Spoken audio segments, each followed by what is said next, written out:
Good morning and welcome to Medical Grand Rounds. This is the second annual special Medical Grand Rounds and the stories of Yale Internal Medicine, the voices of the department.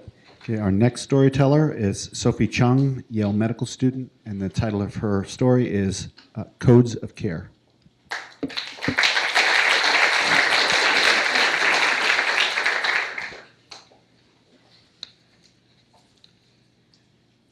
Mr. S is my favorite patient at the VA. This might be because of his smile, his tolerance of my amateur poking and prodding, or his meme-worthy dad jokes, or all of the above. I'm in my last week with the hospitalist team. Mr. S is back on nasal cannula, and his pathology workup is back, pancreatic cancer. The family meeting is scheduled for 3 p.m. This all feels profoundly unfair. Mr. S and his sons all have the same warm demeanor, belly laugh, and prolific facial hair.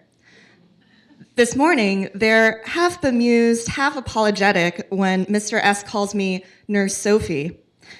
In response, both my resident and intern immediately correct him, explaining that I am, in fact, training to be a doctor. After lunch, in the midst of discussing differential diagnoses of acute chest pain, we hear a series of codes overhead. Gray, for someone trying to leave AMA.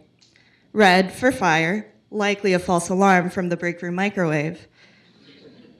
And blue, for a cardiopulmonary arrest somewhere in the hospital. After didactics, I return to the hospitalist workroom and find my resident in his usual spot. But his grin has evaporated, and his eyes are somber. I open my mouth, but he speaks first. Mr. S died. What? You're joking? It takes me a moment to realize that I've said that last sentence out loud. No, I'm not. That was the code blue that was called while you were in class. He started spewing up coffee ground emesis and went into cardiopulmonary arrest.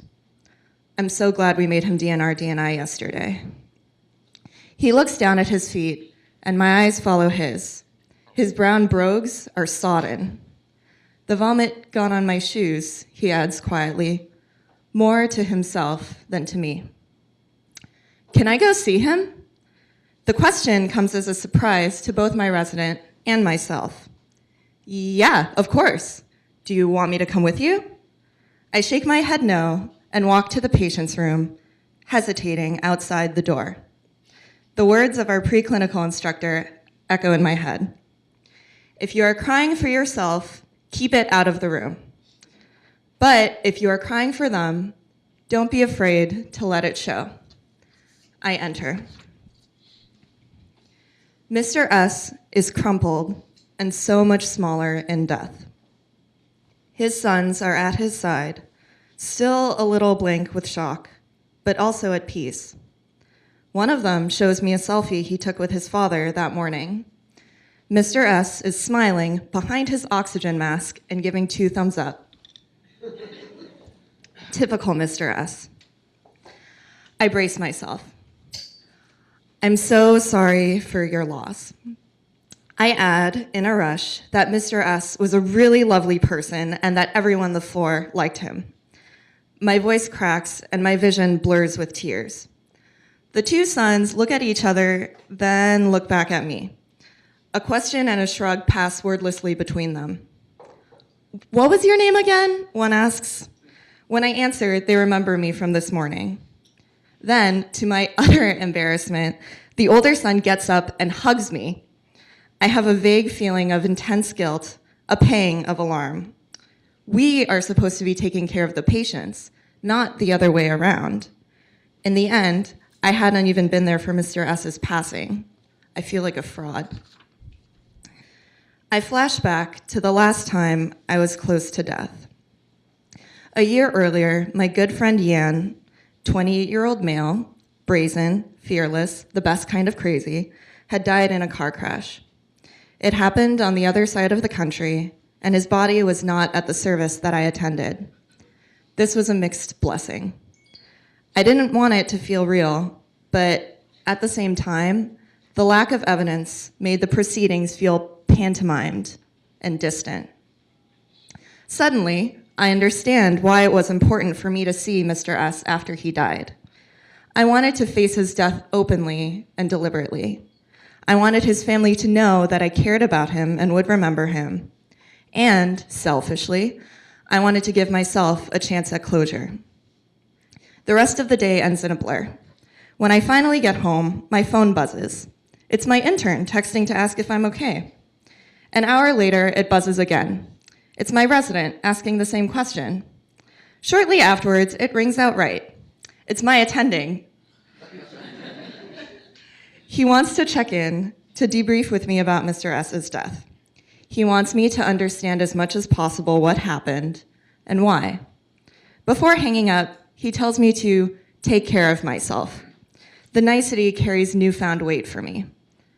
I feel more a part of the team than I have all year. I'm tired and wrung out, but I also have a sense of rising hope, conviction, and strength. I'm reminded of what my friendship with Yan taught me, how to hold on to my sense of self in the face of adversity, how kindness is a form of bravery, that it is possible to be ambitious and strong and vulnerable all at once.